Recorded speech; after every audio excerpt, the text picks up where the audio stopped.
Bukan, tetapi yang artinya berusaha itu adalah mendekatkan diri kepada Allah, taqarrub ilallah. Nah, maka ini yang menjadikan esensi dari bulan Rajab tersebut. Nah, kemudian peristiwa di bulan Rajab itu yang dilupakan oleh umat salah satunya apa ya Bu? Yang dilupakan oleh umat. Tapi kita cek dulu surat yang mengenai perjalanan Isra Mi'raj dulu. A'udzubillahi minasyaitonirrajim. Bismillahirrahmanirrahim. Subhanalladzi asra bi'abdihi lailan minal masjidil haram ilal masjidil aqsa alladzi barakna hawlahu linuriyahu min ayatina innahu huwas samiul basir. Artinya, Maha Suci Allah yang telah memperjalankan hambanya pada suatu malam dari Masjidil Haram ke Masjidil Aqsa yang telah kami berkahi sekelilingnya agar kami perlihatkan kepadanya sebagian dari tanda-tanda kebesaran kami. Sesungguhnya Dia Allah adalah Maha mendengar lagi Maha mengetahui. Nah, dari arti surat Al-Isra ayat 1 itu kan dikatakan bahwa yang namanya Isra itu adalah sebuah perjalanan. Kalau para ulama itu mengatakan bahwa yang namanya Isra itu adalah perjalanan Rasulullah SAW dari Masjidil Haram ke Masjidil Aqsa. Kemudian kalau Mi'raj itu dari Masjidil Aqsa ke Sidratul Muntaha. Nah, itu para ulama mengatakan seperti itu. Nah, kita fokusnya di sini. Yang telah Masjidil Aqsa yang telah kami berkahi sekelilingnya agar kami perlihatkan kepadanya sebagai dari tanda-tanda kebesarannya. Ibu, Masjidil Aqsa ada di mana? Ada di Palestina. Sekeliling Palestina itu tahu nggak? Ini harusnya ngobrolnya sama Gen Z nih. Itu di sini ada Gen Z. Milenial semua di sini. Nah, maksudnya yang harus kita pahami apa yang terjadi sekarang terkait ayat Allah yang mengatakan Allah memberkahi Masjidil Haram atau yang adanya Masjidil Aqsa itu yang telah memberkahi sekeliling dan itu untuk diperhatikan menjadi sebagian dari tanda-tanda kekuasaan Allah. Nah, kalau sekarang di majelis-majelis, bukan, tapi ini hanya sebagai ibadah yang menjadikan fokus Isra Mi'raj itu adalah sejarahnya. Betul Ibu ya? Yang kayak tadi misalnya Isra adalah ini, Mi'raj adalah ini. Tetapi jarang yang mengkaitkan keberkahan di balik Masjidil Aqsa itu apa yang terjadi sekarang itu di sekelilingnya. Nah, maka kita sebagai umat Islam dalam memahami sebuah ayat itu bukan hanya dari segi sejarahnya, tetapi dari segi bagaimana kontekstual dari ayat itu sekarang yang terjadi pada tempat yang diberkahi. Apa yang terjadi sekarang yang dikatakan Allah tempat yang diberkahi itu? Sekarang dibombardir oleh kafir laknatul Israel. Nah, maka apakah keberkahan ini tetap ada atau tidak? Ada. Masyarakatnya tetap berkah atau tidak? Kemudian keberkahan ini sampai tidak kepada kita? Sampai lah kepada kita. Kalau enggak sampai keberkahan kepada kita ada hari ini gitu. Oke. Kalau misalnya sampai kepada kita, yang namanya keberkahan itu apa? Semoga hidupnya berkah karena seperti itu. Barakallah. Ya betul ya, Mbak ya? Ya manfaat. Biar manfaat. Apa tuh yang namanya keberkahan itu? Ziyadatul khair. Namanya keberkahan itu adalah ziyadatul khair.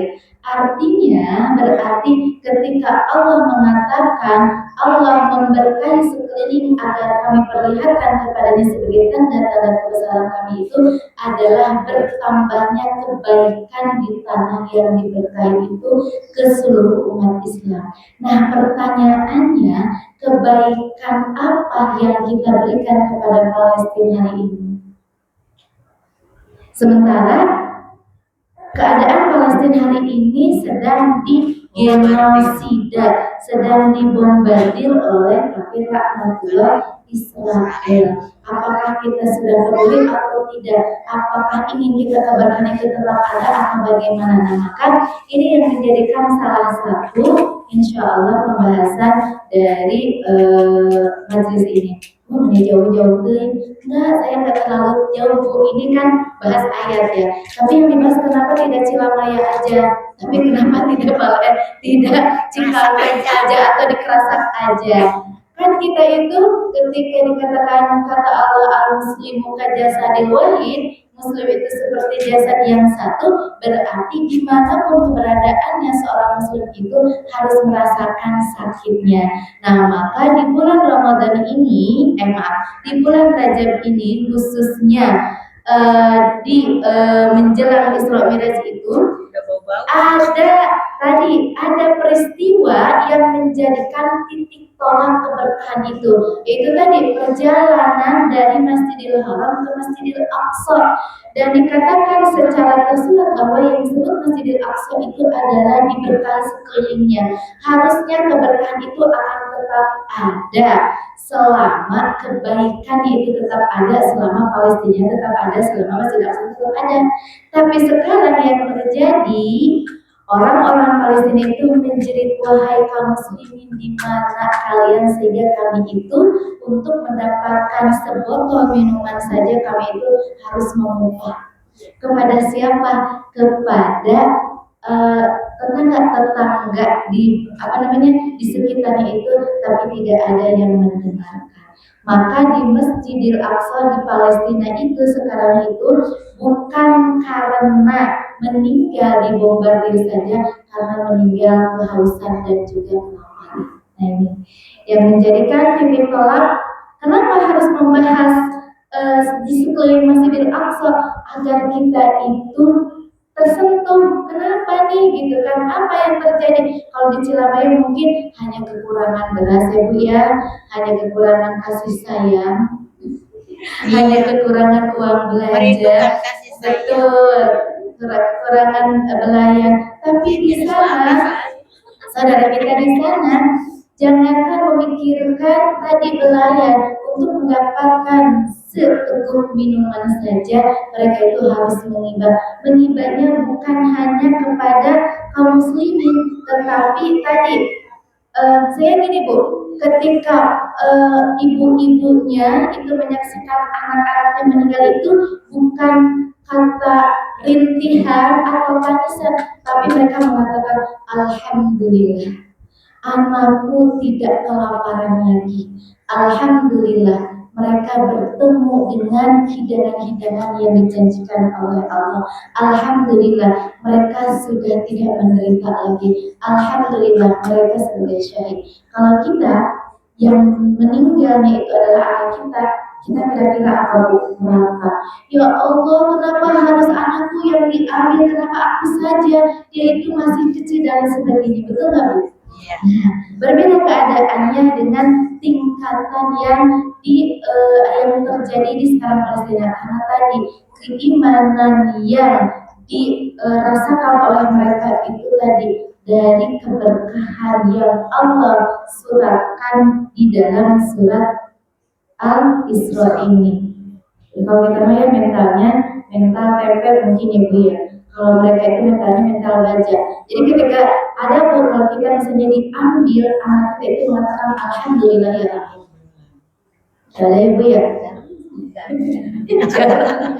Kesedihan dihadapi, betul gitu kan, karena tadi keimanan kita itu ada juga mewek. Iya, mewek, tapi itu wajar karena kita itu mencintai apa yang sudah diamanahkan ketika diambil itu, menjadikan naluri seorang manusia itu merasa memiliki, padahal itu adalah titipan. Nah, maka apa arti dari kata tafsiran yang telah kami berkahi sekelilingnya itu dalam surat Al-Isra merujuk pada keberkahan yang Allah berikan kepada wilayah sekitar Masjidil Aqsa, yaitu Baitul Maqdis dan sekitarnya, menjadikan salah satu kota suci yang menjadikan titik tolak Rasulullah SAW mendapatkan amanah apa Bu? Sholat 5 waktu. Nah, mendapatkan sholat 5 waktu. Nah, maka kalau kita lihat dari ada esensi dari sholat itu, apa tuh esensi itu? Ada inti dari sholat itu, ada substansi dari sholat itu. Tapi kalau substansi itu bahasa diterjemahkannya apa ya? Nilai ya, nilai, ada isi, ada nilai gitu kan.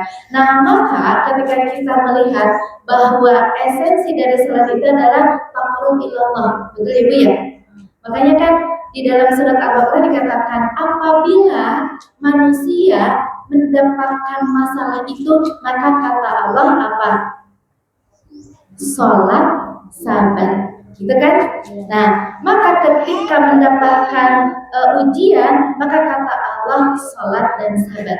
Nah, maka esensi dari sholat itu adalah taqarrub ilallah, bagaimana kita menyerahkan semua hidup kita, mati kita, kemudian dunia dan akhirat kita itu adanya di sholat. Makanya kan sholat doa pembaca yang pertama di sholat itu adalah doa iftitah. Coba Bu kita artikan doa iftitah. Allahu Akbar kabira walhamdulillahi katsira wa subhanallahi bukratan wa asila. Allahu Akbar, Allah Maha Besar, kabira sangat besar, wa subhanallahi dan maha suci Allah, bukrotan pagi-pagi, wa asilan dan sore-sore. Wajah tu ini wajah tu, aku hadapkan, sesungguhnya aku hadapkan wajahku wajhiyah kepada zat. Kalau di tafsirannya itu kan wajahku, hatiku.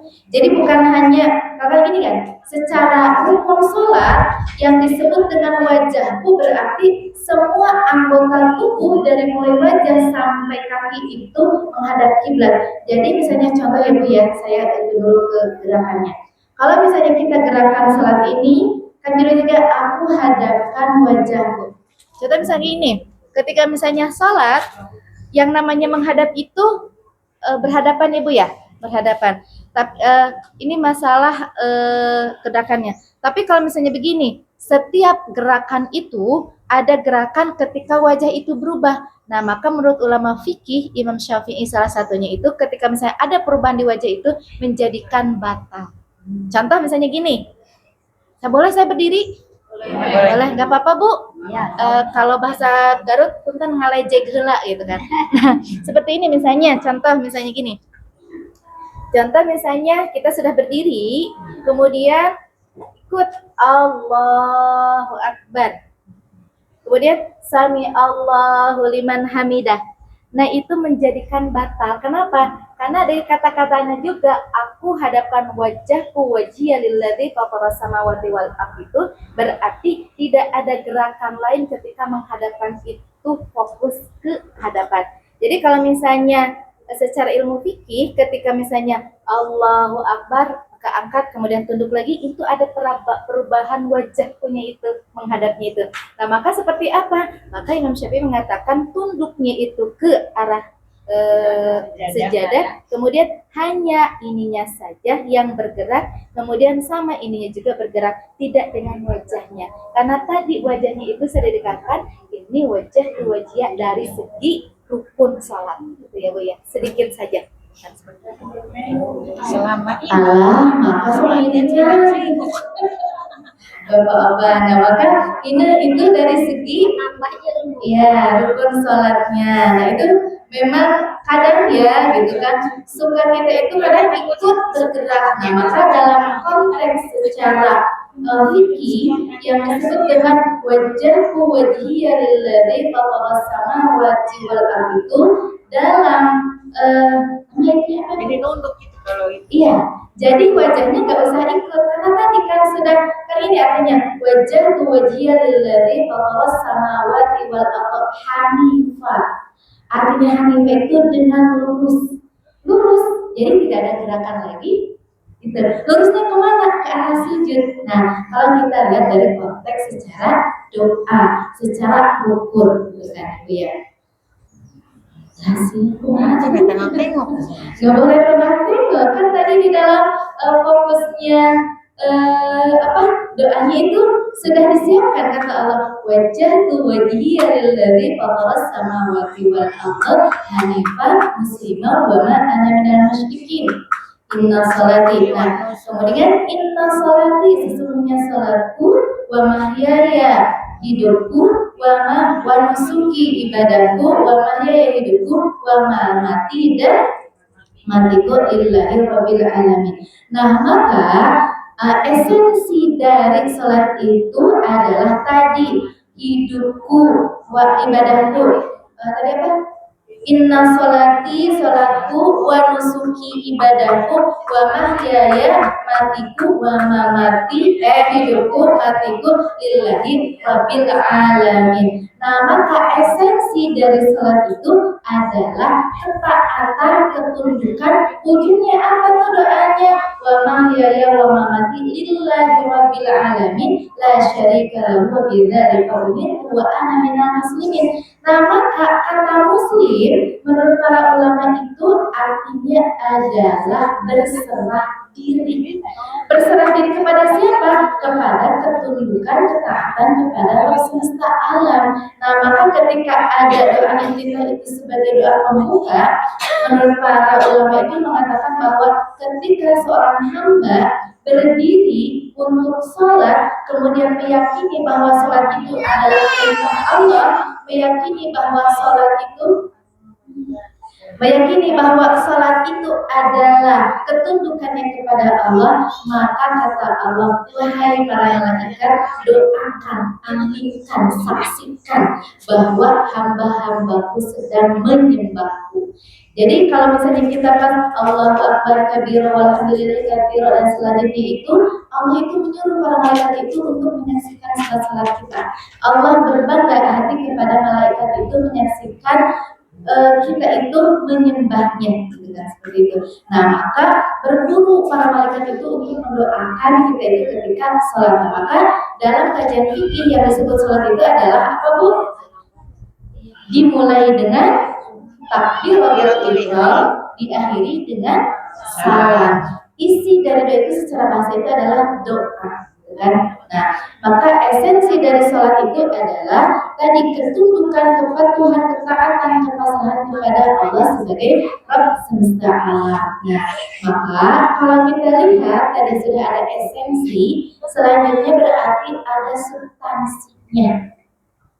Apa nih yang menjadikan efek dari sholat tersebut, atau apa yang menjadikan ketika Allah menurunkan perintah sholat itu, atau bahkan sholat itu turun setelah Rasulullah diutus itu sekitar 13, dan mengatakan 12 sampai 13 kenabian, karena sholat itu turun itu di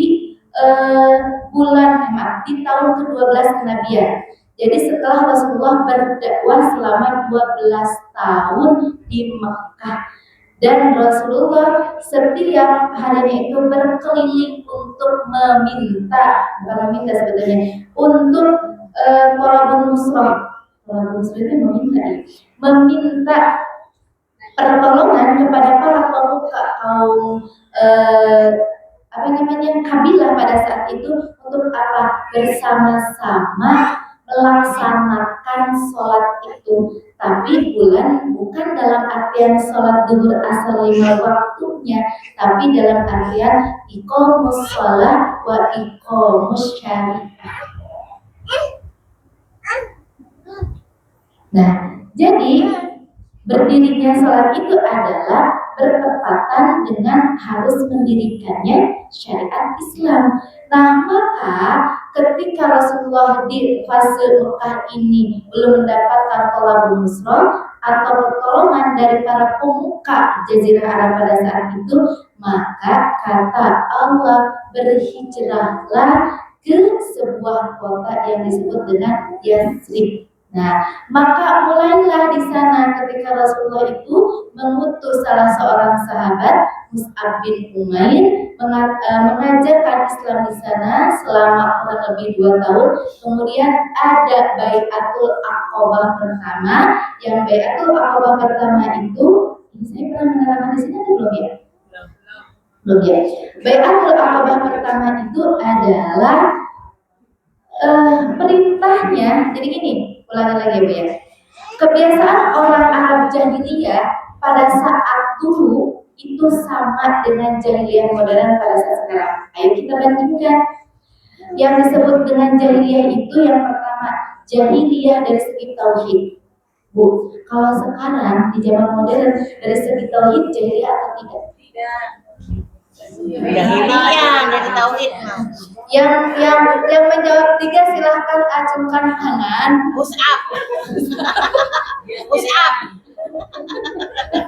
Coba Bu kita bandingkan dulu ya biar gak ngantuk nih.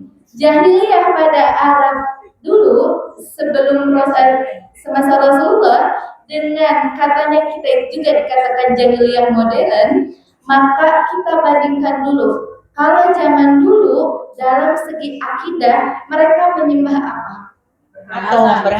Patung berhala. Kelihatan Lata, Uja, Manatnya itu segede gaban di depan Ka'bah, bahkan ditempel di Ka'bah. Kalau sekarang ada nggak yang menyembah itu? Nggak ada, cuman adanya di sosial media. Tidak ada secara fisik mungkin yang gini di kalangan umat Islam, tapi di non Muslim itu mereka menyembah berhala patung. Nah, yang saya tanyakan, ketika adakah kemusyrikan di kalangan umat Islam pada saat ini? Ada, banyak malah. Contoh Bu, mangga. Nanti dapat door prize air minum. Contohnya apa ya? Meminta tolong kepada dukun. Meminta tolong. Masih ada di Cilamaya? Nggak ada Cilamaya. Oh, nah, betul. Atau yang disebut dengan tahayul ya. Tahayul, iya. Tahayul kalau bahasa Arab itu atau khurafat. Contoh kemarin ke saya, ketika saya ikut naik mobil, kemudian Pak sopirnya itu mengatakan apa namanya? Bukan tadi malah. Tadi tuh jadi angkot saya itu mau menabrak kucing. Bukan mau menabrak kucing. Nah, kata tukang sopir itu, wah, kalau sampai menabrak kucing dan kucing itu mati, maka akan ada apa gitu? Iya, akan ada iman apa gitu. Nah itu kata Allah itu yang disebut dengan tadi apa? Tahayul. Menggantungkan nasib kepada makhluk yang lain. Nah, maka dalam sebuah doa itu Rasulullah itu kan begini mengajarkan kita, la yukallifullahu nafsan illa wus'aha laha ma sabat wa 'alaiha ma kasabat. Kalau itu kan Allah tidak akan memuji ya. Allahumma la mani'a lima a'taita wa la mu'ti lima mana'ta wa la radha lima qadaita wa la yanfa'u dzal jaddi minkal jadd. Kalau misalnya kata Allah, bukan waktunya aku menimpakan musibah, aku menimpakan ujian bagimu, maka mau kucing yang ditabrak, mau gajah yang ditabrak itu tidak akan apa? Tidak akan ada pengaruhnya kalau itu tidak ada imbasnya gitu kan. Itu adalah sebuah kecelakaan saja, tidak ada hubungannya dengan nasib kita. Yang ditabrak gajah, wah ternyata saya ketiban sialnya sebesar gajah. Gajah. Ya, Masya Allah, subhanallah kalau begitu ya. Nah, maka kemusyrikan ini bukan hanya kemusyrikan kecil ternyata. Iya. Ini adalah kemusyrikan kecil, tapi yang kemusyrikan yang besar itu ketika kita ridho tidak diatur dengan Islam. Sakit ya, Bu? Iya. Karena udah Jadi kemusyrikan yang paling besar itu adalah ketika kita ridho tidak diatur dengan aturan Islam. Ini bukan kata saya, karena saya hanya menyampaikan ini kata para ulama masyhur yang salah satunya kita kenal sebagai empat madhab. Imam Syafi'i, Imam Hanafi, Imam Hambali, Imam Maliki. Dan sekarang umat Islam itu setelah Rajab 1924 itu, kalau di dalam tahun Masehi itu kita sudah tidak diatur dengan aturan Islam selama 103 tahun. Berarti ini adalah kemusyrikan yang global. Maka itu menjadikan penderitaan yang sangat untuk umat Islam. Nah, makanya apa tuh hubungannya dengan Palestina? Apa hubungannya dengan tanah yang diberkahi? Apa hubungannya dengan aqimus sholat? Apa hubungannya dengan Isra Mi'raj? Kalau kita benar tarik ulurnya, kalau yang disebut tadi dengan substansinya, maka ketika Allah menurunkan syariat sholat, berarti ada kewajiban mendirikan juga secara keseluruhan syariat Islam itu ditegakkan. Pada masa itu syariat Islam itu belum sempurna. Baru 13 tahun Al-Quran itu diturunkan. Ada 10 tahun lagi Allah itu menurunkan Al-Quran. Karena menurut para ulama Al-Quran itu diturunkan berapa tahun, Bu? 23 tahun secara bulat. Ada yang mengatakan 22 tahun, 8 bulan, tapi kita bulatkan. Nah, sebelum sempurna syariat Islam itu, Allah sudah menyuruh hijrah itu menandakan penyempurnaan itu bukan di turunnya Al-Qur'annya saja, tetapi di penerapan Al-Qur'annya. Betul hukumnya. Maka kalau misalnya apa saja nih kalau kita lihat dari keutamaan Al-Qur'an itu, yang pertama adalah tingkatan yang paling rendah ke tingkatan yang paling tinggi ya. Karena kan dikatakan bahwa Al-Quran itu adalah imam wa hukmah, sebagai pemimpin dan sebagai pengutus perkara. Dalam hadis begitu kan, imam sebagai pemimpin. Pemimpin siapa? Pemimpin kehidupan umat Islam. Maka kata Rasulullah, nanti di akhir zaman itu akan banyak fitnah. Fitnahnya itu bukan hanya dari golongan orang-orang kafir, tetapi terjadi di antara golonganmu. Kemudian pada saat mengatakan golonganmu itu siapa? Apakah kita atau Yahudi? Golongan kita umat Islam. Nah, kemudian seperti apa wahai Rasulullah? Nanti umat Islam seperti buih di tengah lautan, hanya dimanfaatkan saja, tetapi tidak punya, sekarang itu tidak punya kedaulatan, tidak punya pegangan, tidak punya sosok yang akan betul terombang-ambing. Namanya buih, diombang-ambing oleh ombak. Nah, maka kata Rasulullah, maka berpeganglah kepada Al-Quran dan Sunnah, Sunnahku dan Sunnah para khulafaur rasyidin. Nah, maka sekarang itu kan yang terjadi, maka kesengsaraan, kerugian, kemudian tanggung jawab kita itu untuk tadi selain menegakkan sholat secara fikih duhur, asar, maghrib, isya, subuh, tetapi secara hukum syaratnya juga yang harus diingatkan itu ada kewajiban setiap kaum muslimin ini menerapkan hukum syarat. Seperti apa itunya, apa namanya, jalannya, meyakini dulu bahwa Islam itu adalah solusi kehidupan, atau tadi dikatakan imamah wa hukmah, sebagai pedoman hidup dan juga putusan semua perkara. Nah, maka lanjut lagi kepada doa yang tadi, Inna sholati wa nusuki wa mahyaya wa mamati. Ketika ditarik substansinya adalah penerapan hukum syariat secara keseluruhan. Nah, maka baru nih datang keberkahan itu bukan hanya di Masjidil Aqsa, tetapi orang-orang yang mencintai Masjidil Aqsa tersebut secara memang tersurat sekeliling Masjidil Aqsa, mulai dari Palestina, sekarang itu Mesir, Yordan, atau yang di kata Rasulullah itu dulu itu kan negeri Syam, itu adalah tanah yang diberkahi.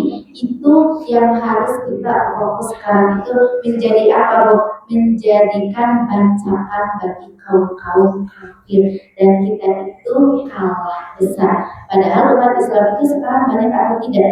Banyak sekali. Bahkan kalau dirata-ratakan itu penduduk kedua setelah orang-orang kafir Nasrani. Kalau kafir Nasrani kata WHO itu 3 miliar. Kalau umat Islam itu sekitar 2 miliar. Gitu. Ya, berarti mampu.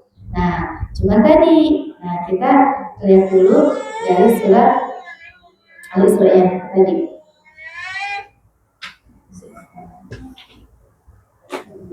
Nah, maka ketika dikatakan tempat yang diberkahi itu otomatis karena tadi Masjidil Haram itu adalah kiblat pertama bagi kaum muslimin sebelum Allah itu memerintahkan Rasulullah setelah 17 bulan. Kiblatnya yang pertama itu ke Palestina, Bu. Kalau Palestina sekarang di sebelah mana ya? Timur ya? Oh iya, karena waktu Rasulullah itu ketika mutar itu 180 derajat. Berarti Bu dulu sebelum kita kiblat, kita itu timur dulu. Itunya kiblatnya itu ke timur. Posisinya ke Masjid Palestina, Masjidil Aqsa. Nah, kemudian setelah 17 bulan dan Rasulullah itu selalu berharap bahwa yang menjadi pusat kiblat itu adalah Ka'bah, sebagaimana tadi Ka'bah itu dibangun pada masa Nabi Adam, kemudian hancur ketika pada masa Nabi Nuh, kemudian diletakkan kembali Ka'bah itu setelah di masa Nabi Ibrahim dengan Ismail dan ditinggikan. Bahasanya itu bukan dibangun ya, kalau dalam bahasa Al-Quran itu jadi ditinggikan. Nah, maka Rasulullah kecenderungan ke Mekahnya itu lebih. Nah, menjadikan Mekah itu titik tolak dari Isra Mi'raj. Kemudian kedua titik tolaknya adalah tadi Masjidil Aqsa. Nah, kemudian apa nih? Kenapa Allah itu memberikan perintah sholat itu bukan dari awal bukan dari awal wahyu. Kalau yang pertama surat Al-Alaq, kemudian surat Al-Mudaththir dan lain sebagainya. Nah, tapi setelah 12 tahun masa Al-Quran itu turun, atau setelah 12 tahun Rasulullah itu apa, Bu? Berdakwah. Kira-kira apa, Bu?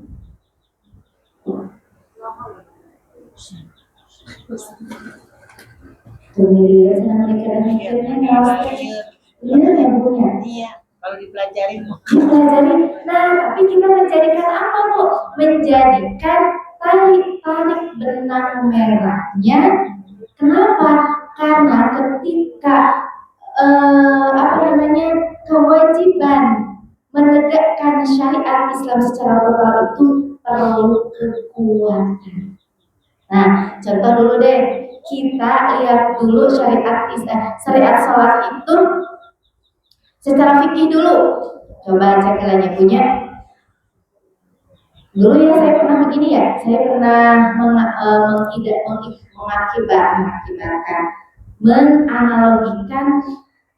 sholat. Masih ingat, Bu? Kita praktekkan lagi kalau ibu masih itu biar gak ngantuk. Tapi jangan ini, takutnya ini pecah. Yang mana? Sampai saya juga jangan. Ini disimpan serat, Bu. Ya, yang masih kosong.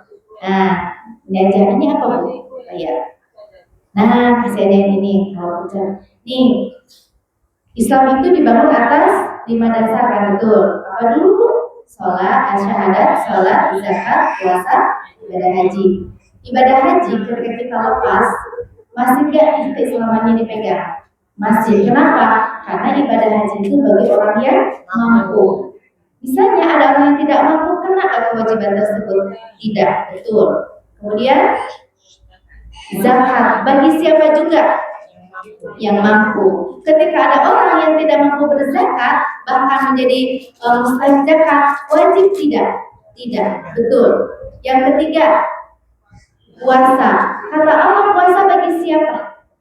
Yang mampu. Ketika tidak mampu, wajib nggak puasa? Tidak. Ada fidyah, ada dikodoi sama keluarganya. Kalau menurut Imam Madzhab itu. Nah sekarang di sholat itu berkaitan dengan syahadat. Artinya sholat itu bagian daripada tauhid yang itu tidak boleh lepas dari keislamannya. Ketika dilepas, ini apa yang terjadi? Nah, kayak gitu. Nah, begitupun ketika kita melaksanakan sholat, kata Allah yang pertama, kalau kamu mampu apa dulu? Berdiri. Artinya sholatnya kudu ayat tenaga. Kalau misalnya tidak bertenaga, mampu tidak berdiri? Tidak. Kalau misalnya tidak berdiri, ada rukhsah, duduk. Kalau misalnya tidak bisa duduk, kemudian tidur atau berbaring. Kalau tidak bisa, dengan isyarat. Nah, menandakan kalau kita lihat dari fase Rasulullah diturunkannya wahyu, kebalikannya. Awal itu Rasulullah baru punya kekuatan untuk memberikan isyarat dulu dakwahnya. Makanya kan disebutnya fase pertama itu fase sembunyi-sembunyi. Kalau dalam sholat mah Allahu Akbar, kicep gitu. Rasulullah sedang apa? Sedang mengumpulkan kekuatan. Kebalikan. Setelah tadi, kalau sholat itu kan yang terakhir kicep-kicep, ibu ya, kicep-kicep. Merem-melek isyarat. Nah, kalau dalam penerapan hukum syarat, dari merem-melek, dari kicep-kicep ke apa? Ke duduk. Kuatkan dulu apanya? Keimanan para sahabat. Dari tadi Rasulullah bergerilya secara sembunyi-sembunyi, itu bukan Rasulullah takut, bukan Rasulullah jiper kalau bahasa sekarang itu, tapi Rasulullah sedang apa? Mengumpulkan kekuatan. Kalau dalam bahasa Cilamaya mungkin bahasa Garut itu mengumpulkan kesadaran akan apa? Kesadaran tentang agama baru yang akan merubah peradaban Mekah nanti. Nah, sudah duduk, baru berdiri. Dan tadi yang disebut dengan berdiri itu perlu kekuatan fisik yang hebat. Perlu kekuatan selain fisik itu. Kalau fisik hebat tanpa minum kuat tidak? Tidak. Tanpa makan, tanpa gizi kuat tidak? Nah, maka Rasulullah itu secara spiritual, secara keimanannya sudah kuat. Tapi Rasulullah itu dilihatnya manusia biasa yang perlu pertolongan secara fisik. Bukan dalam artian Allah tidak menolong. Sebetulnya bisa aja kata Rasulullah, ya Allah, semuanya Islam kan menurut kata Mekah bisa. Tapi kata Allah, ini pengujian keimanan orang-orang yang dulu ketika Allah itu mengatakan, ketika Allah itu kan ditanya semuanya, mau kafir, mau muslim, mau apapun itu agamanya, dikatakan dalam surat Al-Anfal itu, alastu birabbikum, apakah kamu bersaksi bahwa aku Tuhanmu? Bala syahidna. Nah ini gitu kan dibuktikan ketika engkau sudah turun ke dunia, bala syahidnya itu masih terucap atau tidak. Nah maka Rasulullah perlu kekuatan yang disebut tadi tolabun nusrah, yang disebut para sahabat yang masuk Islam, yang disebut misalnya sekarang muslimin muslimat itu perlu pertolongan secara fisik. Karena apa? Rasulullah itu manusia yang memang diutus untuk manusia yang lain itu secara fisik. Ketaatan itu harus terlihat. Seperti sholat, tidak bisa kita lihat sholat saya sholat 3 jabatan, ruku, sujud dan lain sebagainya. Bisa tidak? Tidak. Karena apa? Kata Allah, kamu manusia bisa terindra, maka ketaatanmu juga harus terindra, harus terlihat. Nah, maka di dalam penerapan hukum syara juga begitu, harus terlihat perjuangannya. Maka dilihatkan perjuangan Rasulullah mempertahankan menyebarkan agama Islam seperti apa. Banyak sahabat-sahabat yang yang disiksa. Disiksanya hatinya atau fisiknya? Fisik. Mendingan sakit hati, mendingan sakit gigi. Mendingan sakit gigi.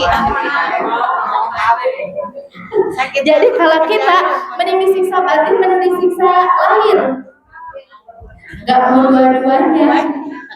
Tapi kata Allah, pembuktian iman itu harus dua-duanya. Makanya iman itu dikatakan tasdikul bil lisan wa iqrarul bil lisan. Tasdikun bil qalbi wa iqrarul bil lisan wa aqdun bil arkan. Nah, maka yang disebut dengan penerapan hukum syara, yang disebut keimanan itu kudu katingali perjuangan hidina talabul ilmu misalnya gitu.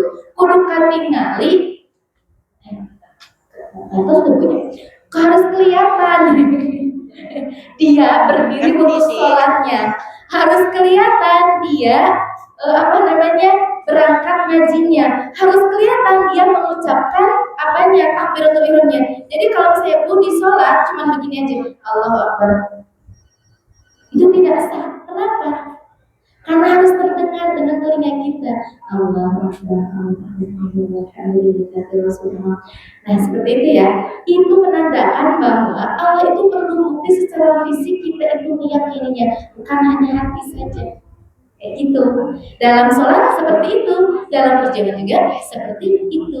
Jadi kalau kita misalnya sambungkan antara gerakan sholat itu, sambungkan gerakan sholat dengan keharian kita itu adalah bagaimana kita itu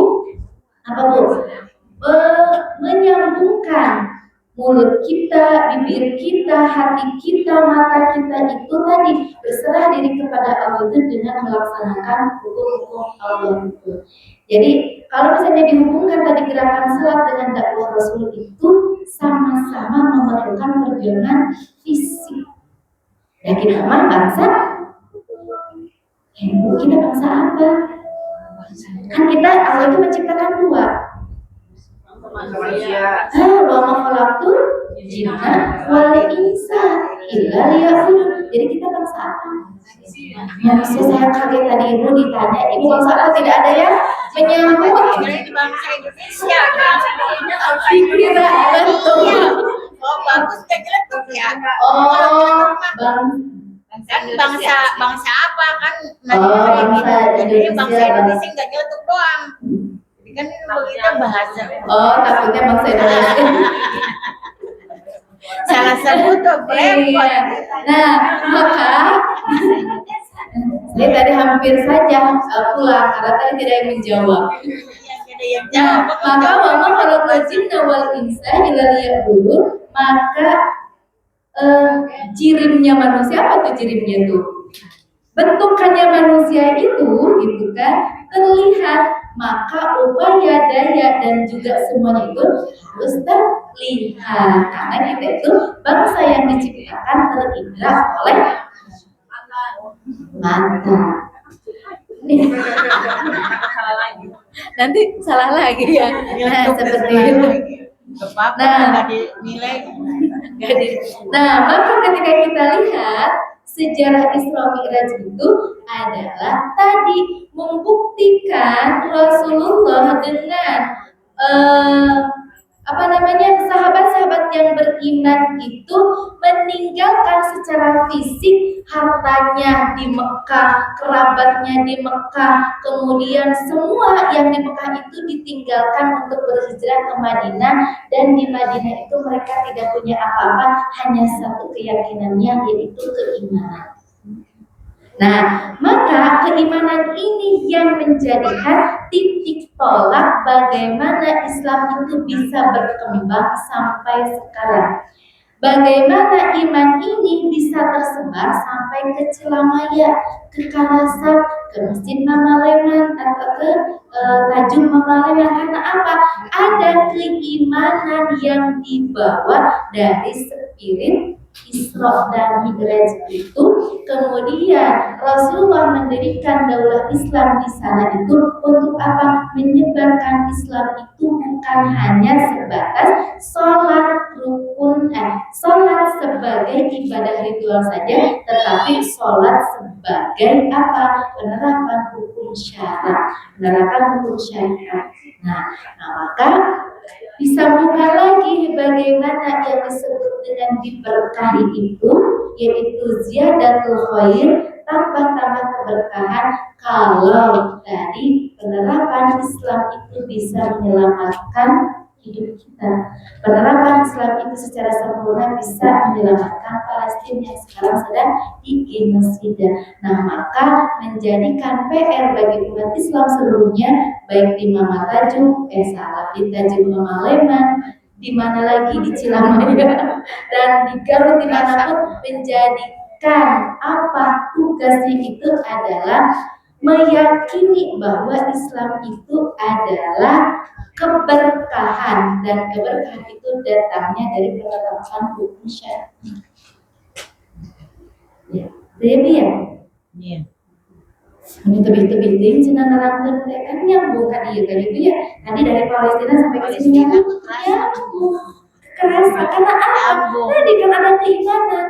Maka orang dikatakan beriman itu ketika tadi di dalam hadis ini la yu'minu ahadukum la yu'minu ahadukum hatta yuhibba li nafsihi ma yuhibbu hatta yuhibba li akhihi ma yuhibbu li nafsihi. Tidak beriman seseorang sebelum dia mencintai saudaranya seperti dia mencintai dirinya sendiri. Maka PR Palestina itu adalah PR Tajung Mama Leman. Tapi banyak tuh mamanya pada berjuang teh. Nah, berarti apa Bu? Tugas kita adalah mengajak generasi muda untuk apa? Yakin kepada Islam, yakin kepada kebangkitan Islam, yakin bahwa Palestina itu akan dibebaskan oleh para anak-anak muda ini. Cucu kita, betul. Islam itu harus ada generasi penerus. Maka Rasulullah ketika mendakwah itu bukan hanya Umar bin Khattab, bukan hanya Abu Bakar Siddiq, tetapi ada Sayyidina Ali yang pada saat itu usianya berapa Bu? 8 tahun. Udah ayeuna 8 tahun karena main Mobile Legend, main Roblox, boro-boro memikirkan kemajuan Islam. Karena tadi sejarahnya juga kita tidak mengenalkannya. Nah, maka ini salah satu tugas kita. Kalau anak kita mau dekat dengan Rasulullah, maka yang pertama yang harus diajarkan itu ajarkan sejarah Rasulullah SAW sampai dia itu hafal bagaimana kehidupan Rasulullah. Dan saya pun tahu kata-kata ini sesudah anak saya besar. Jadi PR sekarang dulu. Betul ya Bu ya? PR kita itu banyak. Kalau generasi kita itu sudah jarang membaca sejarah bagaimana kita itu akan kenal seseorang kalau kita tidak kenal pribadinya. Maka kan kita kalau tidak kenal maka ta'aruf mengenal. Maka tugas kita ibu-ibu di sini yang rajin ke majelis taklim mengajak lagi anak-anak kita, cucu-cucu kita untuk apa? Mengembalikan kewajiban kita itu terkait bahwa Islam itu adalah agama yang benar, bahwa Islam itu adalah agama yang harus diperjuangkan, bahwa Islam itu kebahagiaan dunia dan akhirat, dan itu sekarang itu terlupakan. Alhamdulillah kita masih bisa ngaji ya Bu. Yang kalau tidak ngaji ya sudah, kita itu sekitaran hidup kita itu sumur, dapur dan kasur. Betul ya Bu ya? Tidak pernah memikirkan bagaimana Islam selanjutnya, tidak ngaji. Nah, maka sumur dapur kasur pun akan menjadikan titik tolak kebangkitan umat kalau di kasurnya membahas sejarah. Kalau sambil makan juga membahas sejarah. Kalau sambil nyuci juga membahas sejarah. Askuribul kita tunggu. Ya, kapanpun boleh. Yang penting tadi PR kita itu adalah meyakini bahwa Islam itu harus diperjuangkan. Kalau tidak dengan generasi oleh siapa? Karena kita itu tidak tahu ajaran itu sampai kapan.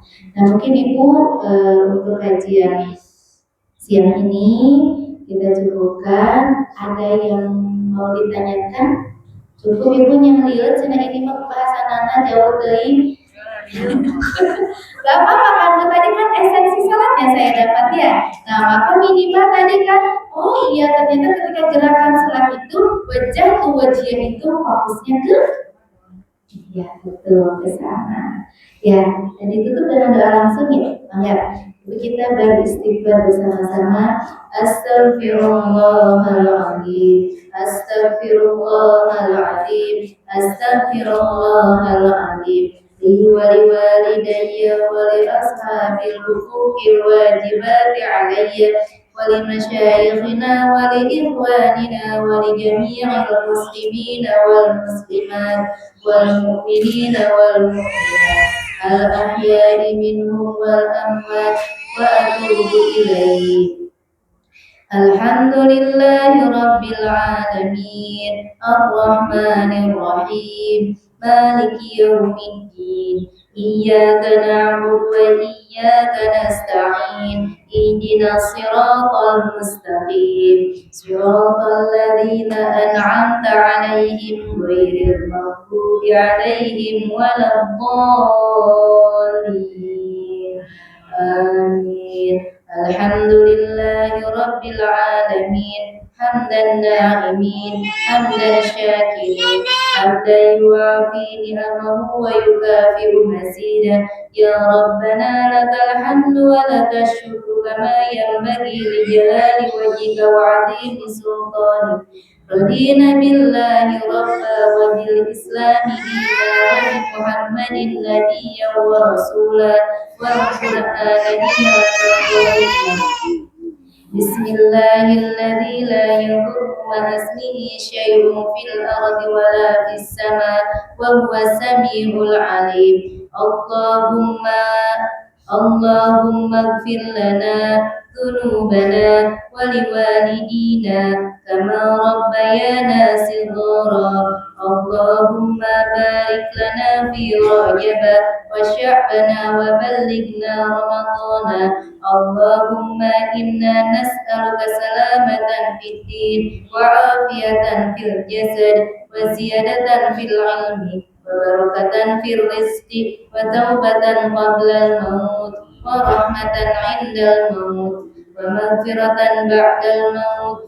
Allahumma hawwin 'alaina fi sakaratil maut wan najata minan nari wal 'afwa 'indal hisab. Allahumma innaka ta'lamu anna hadhihi al-qulub qad ijtama'at 'ala mahabbatik wa taqat 'ala ta'atik wa tawahadat 'ala da'watik wa ta'ahadat 'ala nusrati syari'atik. Fawassikillahumma rabitataha wa adim muddaha wahdiha subulaha wamla'ha binurika alladhi la yakhbu washrah suduraha bifaidil imani bik wa jamilil tawakkuli wa ahyiha bima'rifatik wa mitha ala syahadati fi sabilik innaka ni'mal maula wa ni'man nasir. Rabbana la tuzigh qulubana ba'da idh hadaitana wa hab lana min ladunka rahmah innaka antal wahhab. Rabbana hab lana min azwajina wa dhurriyyatina